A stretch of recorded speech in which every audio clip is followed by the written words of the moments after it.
What's up, guys? So I have a Mermail Atlantean deck profile for you guys. As you can see, this gorgeous mat right here. It's going to be post-Bosch. And this is the sneak peek mat you guys got if you guys didn't get to see it. If you didn't get a chance to get one. I didn't get a chance to get one, you son of a bitch. Jesus is going to be here. It's his deck profile. I was not trying to spend the kind of money to make Mermails. So, alright, let's kick this off. First off, you have 3 prints. He's the new Atlantean card. He's in Bosch. He's like $30. He's actually all worth it. When he's summoned, what he does is he sends an Atlantean card from your deck to the graveyard, and then you add an Atlantean card. So a combo with him would be you send Dragoon, you add an Infantry or Marksman, depending on what the situation on your opponent's board is. And then with the Dragoons, you add like a lead or you add a Megalo, and then you pitch whatever to pop whatever he has on the field. It's pretty good. He just makes sure combo's pretty long and extendable. And then he never misses timing. So if he's summoned any way, he gets his effect no matter what. But it's only once per turn. 3 Infantry. So when this card's sent to the graveyard, you could pop a monster or a face-up card your opponent controls.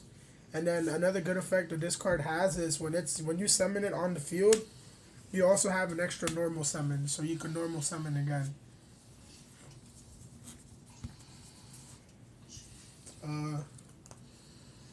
2 Gundy. Gundy's pretty good. When she's pitched with another Mermail card to the graveyard, so let's say you have a Megalo and you're ditching this and any other Mermail card, her effect is when she's discarded to the graveyard, you can special summon another Mermail monster from your graveyard. So you could essentially say you send this in a Pike for Megalo, so you could go Chain Link 1, Gundy, special the Pike, and then resolve your Megalo effect. Because he could just special anything. So why no 3? Because isn't Gundy back at 3? Yeah, she's at 3, but essentially I'm missing the 3rd one. So I'm running with 1 Lind as of right now till I get my 3rd. To balance it out. Yeah, till I get my 3rd Gundy. You run 2 Dragoons. It's sad the card's at 2. The card's pretty busted anyway. So when it's sent to the graveyard by a water monster's effect or to activate a water monster's effect, you can add any level Sea Serpent water monster from the deck to the hand. So you always go for, like, if you want to Deep Sea Diva to trish your opponent, or if you want to anything. It's actually it goes by what your opponent's field looks like. So I can't get too much into detail, but the combos with this card's pretty good. 2 Marksmen. I'm only running 2 of these because as the format is right now, it's not a back row format. So like you could only pop so much back row, but I prefer Infantry over this, just to pop like any other monster that's being a problem on their side of the field. That explains the 3 Infantry. Yeah. Compared to 2. 3 Teus. 1's not ulti, but oh well. I'm not dropping another $30 to get one. Bistius. Bistius, yeah. He's pretty good. I mean, he's 24D, which is pretty actually amazing. And you just have to discard 1 card from your hand to the graveyard and then just special this in defense, and he searches out another Mermail, level 4 or lower. Then MVP, this is your OTK right here, Megalo. Megalo's effect is when he's special summoned by discarding 2 monsters, you get to add a spell or trap card from your deck to your hand. Before the combo is this, you add Abyss Fear. But as the format goes on, like right now, this format, we don't run Abyss Fear at all because it's too slow. And you want to OTK as soon as possible. Especially with decks like Pepe and stuff like that. We run 3 Pike. Card's amazing. When you normal summon him, you could discard a card and then just add a level 3. Nothing else. A level 3 from your deck to your hand. Lead. I was essentially not playing him at all. But he makes my Moon Glacier combos even more live. Because in your first turn, there's a combo where you could Trish and Moon Glacier your opponent and take away their whole hand. The 1 Lind, like I said, it's supposed to be a Gundy. Moon Glacier. This card's pretty good when it's summoned by having 5 water monsters on your graveyard. This card summoned and discards 2 cards from your opponent's hand. So it's almost like the JD of Mermails. Yeah. Except JD blows up the field.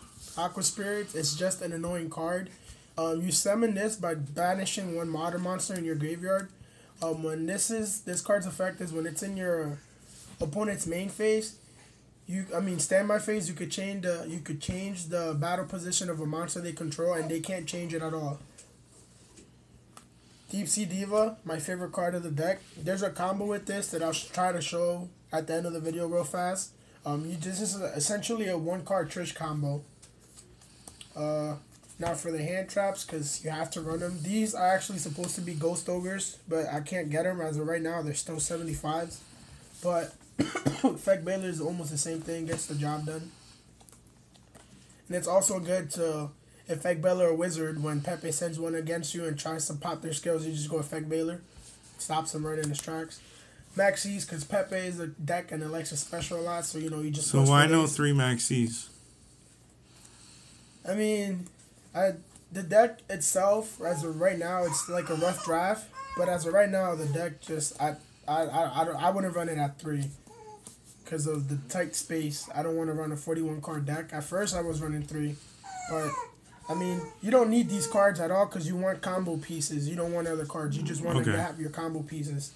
1 Vanities, 1 Solemn, 1 Salvage. It's pretty self-explanatory. Surface. It just makes your Prince combos live again. Is that a different language, Surface? Yeah, that's a French Surface. We have Cetus, but this is not supposed to be a Cetus. I just haven't got my hands on the Masushi. But this card's supposed to be when you equip it to a Mermail monster, and it just makes the Pepe matchup a little bit easier for you, because when they activate a skill, you just pop it. 1 for 1, also in a different French. Yeah. Raigeki, Soul Charge, and 3 instant fusions. Pretty self-explanatory. So 3 instant fusions, that means you're running Norden, I guess? Yeah, I'm actually supposed to be running 2 Nordens, but my second one, my friend's borrowing. So I had to put another thing in there. Gaius, so what you want to do with this card is, if you're playing against Cosmo, you just drop these 2 and it's an auto win. Because their big ships can't attack. And then they can't pretty much vanish because you would just chain this when they send them to the graveyard. Right, it would negate the... Yeah. Okay. So that's Gaius and Dweller. 1 Norden. Like I said, it's supposed to be 2, but I don't have the second one as of right now. 1 Catastor, also in French. It's pretty good because you make it so easily, and then it's an annoying card for your opponents to get around, because if you attack it with anything that's not dark, you just automatically destroy. Draco Sack, Abyss Right, Black Rose Dragon. I call this a 2 Sunoco. We got DeLorean, Gundyr, the MVP, Trishula. Kappa, I would drop that against a lot of players. It's annoying to get around, like Jake earlier. I just kept using Kappa on him, and he was like, oh my god, how do I just get over your board? Big Eye, Nightmare Shark, you could just use this and finish OTKing. You could also attack Cosmos directly if you don't want to deal with their ships. And Bahamut Shark. Okay. I just want to point out that extra deck, guys, there was the Big Eye and the Draco Sack. Those are 2 cards I haven't seen in extra decks for a while. So this is the 1-card Trish combo real fast. All you need is a Deep Sea Diva, but she's at 1, so it's you never draw it. But if you're going second, you just go normal Deep Sea Diva. Her effect specials another monster from your deck. So what you want to special is, you want to go for Marksman, your special Marksman. You go into battle phase. You attack with Marksman. His effect goes off if he deals damage. You will go into Dragoon. Special Dragoons. Main phase 2, you attack. Main phase 2, you Synchro Summon for Trish. And that's the Trish combo. I do that a lot. There's another combo, but it's too long for me to get into right now. It's the Trish and Moon Glacier combo, also with lead. So Trish takes 1 card off your hand, lead takes another card off your hand, and then Moon Glacier takes 2. So it's like taking your whole hand. And then there's another way to take away your whole hand, actually, all 5 cards in 1 turn. I just haven't figured it out yet. Okay. Just so those of you that don't know Trish's effect, shouldn't be a whole lot of you, but we're going to see if we can get this to focus. When this card is synchro summoned, you can activate this effect to remove from play up to one card from your opponent's hand and graveyard. This card in the hand, the card in the hand is chosen at random. So that's a pretty boss effect. When did Trish come off the list? Was that the last list that Trish just came off? I don't remember. I just know that Brio's still banned, which sucks. This Trish is fucking boss. Yeah, she just gets shit done.